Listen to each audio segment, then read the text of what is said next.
ओम नमः शिवाय। दोस्तों, मैं निशान जीके रंजन, आपका सोल कार्टोग्राफर।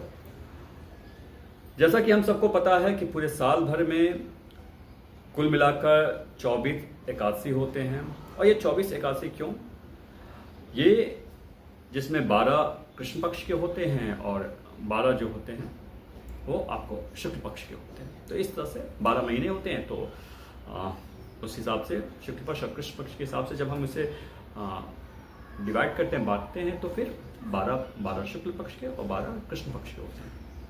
तो आज जो मैं विशेष एकादशी के बारे में बताने जा रहा हूँ, ये एकादशी का नाम है अजा एकादशी। सबसे पहले हम ये समझेंगे कि अजा एकादशी इसका नाम क्यों? अजा क्या होता है? अजा का मतलब होता है अजन्मा। अजन्मा क्या? अजन्मा मतलब कि जन्म मरण के बंधन से मुक्त। तो ये होता है अजा एकादशी। मतलब इसके बारे में पुराणों में ये उल्लेख है कि जो इस एकादशी को करता है वो जन्म मरण के बंधन से मुक्त हो जाता है, ऐसा शास्त्रों में उल्लेखित है। और अगर इसके दूसरे बहुत सारे फायदे के बारे में बात की जाए, क्योंकि हम आम इंसान हर चीज़ में ये देखते हैं कि हमें इससे फ़ायदा क्या है, तो अगर हम सांसारिक रूप से इस चीज़ को समझें तो ये है कि आपके जो 7 जन्म के अलग अलग कारणों से, जिस भी वजह से आपके जीवन में जो भी पाप रहे हैं, वो 7 जन्म के पाप या जन्म के पाप वो क्षय हो जाते हैं, खत्म हो जाते हैं, नष्ट हो जाते हैं। तो ये विशेषता है इस विशेष अजा एकादशी की। और इसके बारे में एक कथा प्रचलित है जिसका उल्लेख जो है वैवर्त पुराण में है। और उसमें बताया गया है कि एक बार युधिष्ठिर भगवान कृष्ण से पूछते हैं कि हे जनार्दन, आप ये बताइए कि ये जो भाद्र पक्ष की जो एकादशी है, इस एकादशी को क्या कहते हैं और ये क्यों करना चाहिए, इसकी क्या विशेषता है। ऐसी बातचीत में जैसा हम सभी जानते हैं कि जब भी एकादशी की जितनी भी जो कथाएं हैं उसमें युधिष्ठिर ने भगवान कृष्ण से ऐसे सवाल पूछा है और भगवान कृष्ण ने हर जगह उल्लेखित किया कि कैसे करें। तो अजा एकादशी के बारे में बताते हैं कि वो एक कथा का जिक्र करते हैं जो राजा हरिश्चंद्र से जुड़ा हुआ है। राजा हरिश्चंद्र,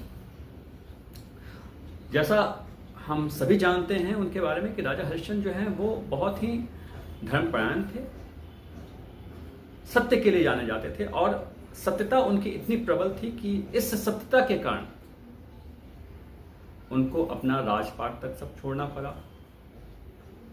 यहां तक कि पुत्र जो है वो मृत्यु के कगार पे आ गया और उनको दासत्व तक, उस स्थिति तक उनको उनकी सत्यनिष्ठा वहां तक पहुंचा दी।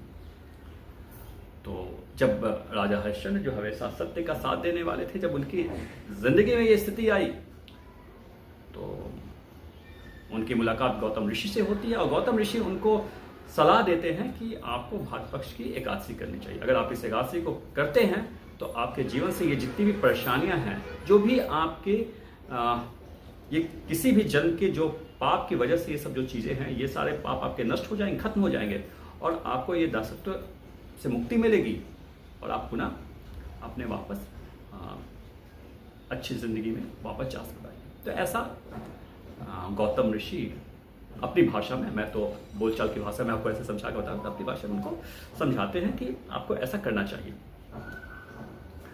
और राजा हरिश्चंद्र वैसा करते हैं। और राजा हरिश्चंद्र जब वैसा करते हैं, एकादशी का व्रत जब करते हैं, तो इस व्रत के प्रभाव से ऐसा पुराणों में उल्लेखित है कि उस जन्म में ही, वो मानव शरीर में ही उनको सबसे पहले वो मोक्ष जैसा उनको फल की प्राप्ति होती है। और इतना ही नहीं, उनका जो पुत्र जो मृत्यु को प्राप्त हो गया था वो पुनः जीवित हो जाता है और उनके जीवन से जितनी भी जो दासत्व जो थी वो खत्म होकर वो पुनः वापस से राजपाट उनको उनके बाद उनके जीवन में जाती है। ये मूलतः आपके जन्म के जो पाप होते हैं, इस पाप को खत्म करने के लिए जो भी अपने जीवन में ऐसा चाहते हैं कि उनके जीवन में अगर उनको लगता है कि बहुत सारे अपराध हो गए हैं, उनको अपने अपराधों को सही करना है, उनको लगता है कि उनको आत्मग्लानि है, या उनको समझ में आता है कि मुझसे बहुत सारी गलतियां हुई हैं, या बहुत सारे ऐसे भी होती हैं जो आपको पता नहीं होता है, लेकिन आपकी ज़िंदगी में आपने बहुत सारे जाने अनजाने बहुत सारे आपने गलतियां की होती हैं।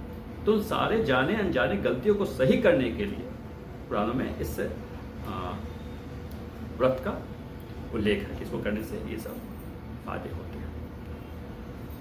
तो उस दिन भगवान कृष्ण भगवान विष्णु का सुबह से लेकर रात तक आप उनके मंत्र से आप उनको याद कर सकते हैं, उनको जप कर सकते हैं। ओम नमो भगवते वासुदेवाय नमः, तो ये मंत्र है। और जो भी आपको लगता है भगवान विष्णु भगवान कृष्ण के जो भी मंत्र आपके लिए जो आप हमेशा से जप करते हैं, तो आप किसी भी मंत्र से, मूलतः उद्देश्य इतना है कि आपका पूरा दिन, आपका वो पूरा समय उनकी आराधना, उनके साथ उनके ध्यान में जाना चाहिए। और दूसरा विशेष क्या है कि कभी भी एकादशी करते हैं तो एक खास चीज़ और है कि आपको रात्रि जागरण करना होता है। अब ऐसा नहीं कि आप दिन में आप गए और रात में जाकर आप सो गए, तो रात्रि जागरण करना होता है। तो ये एक विशेष मतलब तरीका होता है जब भी आप कोई भी एकादशी का व्रत करते हैं। तो ये सारी जानकारियाँ जो पुराणों में वर्णित है वो मैंने आप लोग से शेयर किया। तो अगर आप कुछ नहीं कर पाते हैं तो कम से कम आप इस कथा का श्रवण या पाठ जरूर कीजिए।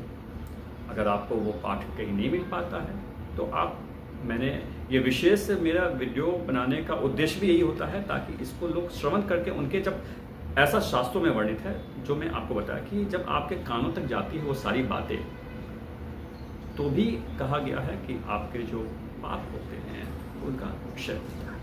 तो इस उद्देश्य से मैं मकसद ये होता है कि जो भी लोग अगर नहीं पाठ कर पाते हैं, जो भी लोग को और कोई दूसरी सुविधाएं नहीं है, तो आप ऐसे भी करके आप अपने जीवन से इन सारे पापों को नष्ट कर सकते हैं। ओम नमः शिवाय।